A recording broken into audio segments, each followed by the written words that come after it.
I really prefer earth and water, and space is omnipresent. So we have these different 3 primary energies within our pathology at all times. And depending on our nature of disease or, and disease just means like we're not at ease. So we're not in homeostasis. So depending on where our balance is, those can change our digestive ability.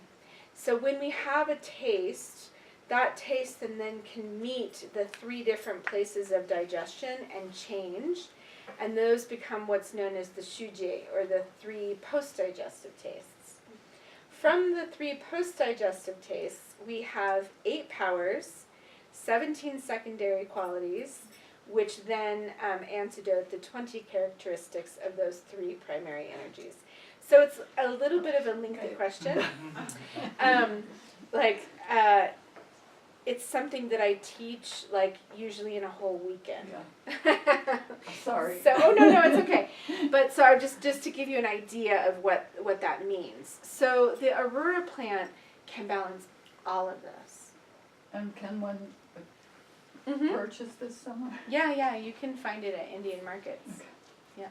But is it too dried up and blown away, or? Well, no. It's bitter. I mean, to most people's taste buds, you taste the bitter, but it actually has the sweet, the sour, the salty, the bitter, hot, and astringent. But most people just taste the bitter because they're not used to the bitter taste. But yeah, it's not something that I would necessarily say you want to sprinkle on top of your food or anything. We use it as a purifier, mostly. Oh, she's got one in her pocket. It looks like. Yeah. Oh, it's a sort of nut. It's a fruit, actually. Yeah. Leela is also a Tibetan doctor. Yes. Not liquor, but yeah.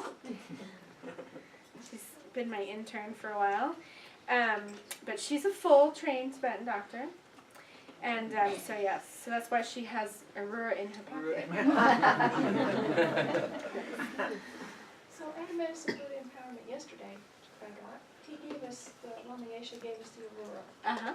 And he was saying, just try to inhale it, sniff it, a couple of times a day to bring in the acids of it. I want to know what your opinion is. You can do that, yeah. Uh-huh. We have lots of medicines that work that way. I remember when SARS came out, I was in Nepal at the time, and everyone was lining up for this one Tibetan medicine that the Medicine Buddha had left this recipe for. He said, in the dark times, there will be virulent diseases that will be traveling by air and sea and land and breath and blah. And he was like, use this recipe. And it's actually a Garuda pill, and it has aconite, which is unpurified in it. Now, we do have medicine internally with purified aconite. That's a whole other story for another day. But this one we just smell. So yes, smelling is good. And also, if you save the navel of the baby when they're born, then we tell them to smell that, whenever. So I save the navel of all my babies, and then I still have them. And so when they were young and under a year, I would have them sniff it if they had goopy noses or whatever. Yeah, so it works. So the Buddhas surrounding the Medicine Buddha and the Thangka are 7, but of different colors. Is there a relationship to the 5 Buddha families, or Medicine Buddha emanating in different styles, or is that a There is some relationship to the Medicine Buddha families. That I could maybe cover in March when I teach Medicine Buddha again. Maybe I'll cover that. It's a little bit more in depth. Sure. Yeah. Anything in Tibetan medicine is you scratch the surface and it's endless. So, yeah. Great, thanks. The dedication of the merit, is there a specific page in the There's packet? not in this particular text. It's pretty common throughout. You can see most people in the room knew it. Yeah. If you send me an email, I'll type it back to you. Thank you.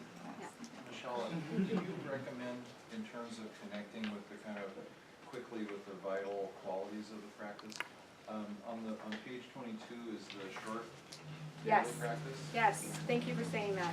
Yes, on page 22 is the very short practice. that you can do. And that way you can sort of cultivate the connection a little bit quicker. Thank you for pointing that out. I always forget about it because it's just in my brain. Yeah. Yes. You said that the Pure Land of the Medicine Buddha is Kanada. Mm-hmm. Which direction is that? It is east, way But past, past Sugawati, past everything, past it all. Yeah. Super far, far away. It's like in a land far, far away. A distant time. Yes. When we're with people who are in the process of actively dying, and then when they do pass on, what approach would be good to with this practice during that time? You know, given that all deities are the same, I actually would probably say whatever practice is closest to you is the best. Because whatever you have the most connection to the Buddha mind, that's probably the best practice. So it may not necessarily be this one. Traditionally, it's Amitabha is the best practice for the time of death. But having said that, I know that when I die, I'm just going to go to Medicine Buddha because that's what I'm so close to. So for me, when I've been with people that were dying and I was doing this practice, so what I was imagining is that they were free from the relative suffering, you know, and that they could merge with the Buddha mind and the Buddha nature on an ultimate relief level.